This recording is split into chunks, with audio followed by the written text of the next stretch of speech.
A lot of us are veterans. We've done this 20 plus years. The best thing, I mean, we feel we study the game a lot prior to the season. The best thing we do coming into a night like this is just doing what we're doing here. Just talking about everyday things that are happening just to ease the tension, get that out of the way, and then we start talking a little bit about getting ready for the game. But, we look at, a lot of times at this, instead of going over every little situation, we look at more of the tendencies of the teams that are playing. Obviously, city game, rival game. Let's just stay on top of it. Let's just make sure we don't have any extracurricular stuff. Let's get to the piles. Let's talk to them. Let's let them know that we're there. So we don't have anything else that we have to take care of. So otherwise, anybody else got anything you want to talk about?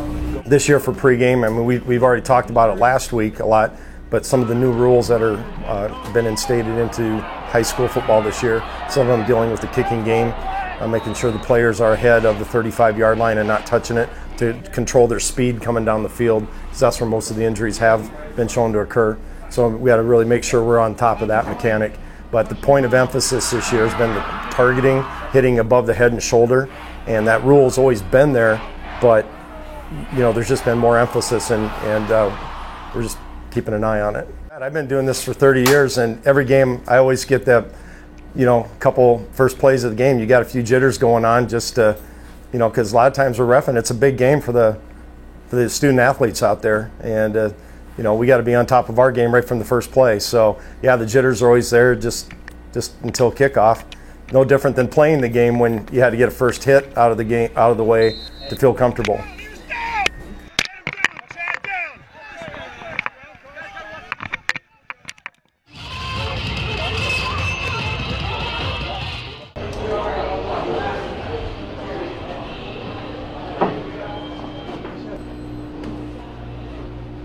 Good half. Good half play.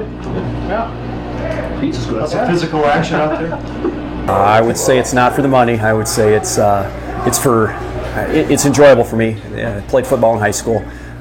Friday nights are good, and it's a good opportunity to get back out on the field and kind of enjoy the competitive side of high school football still.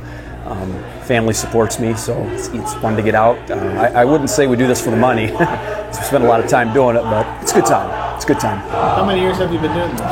Oh boy, I'd have to count. I want to say 16, 17 years-ish. You asked the question, do you hear anything out in the field? No. And it's kind of funny because for me out on the field, it's therapeutic in that it's just a chance to kind of zone in on specific things that I have to do and watch specific things, and I find myself relaxing more when I get done. As seasons pass, most of it just kind of blends together. However, you remember certain things through certain games where you can go back and yeah, I should have got that one, or oh, I'm glad I got. I mean, there's always plays or things you remember. Seems like the camaraderie is what you remember the most. I'll go as long as I can until I can't run, or my crewmates tell me I'm too old, fat, and slow. Oh, you little. And that's a wrap. Yeah, you might want to do not put that on.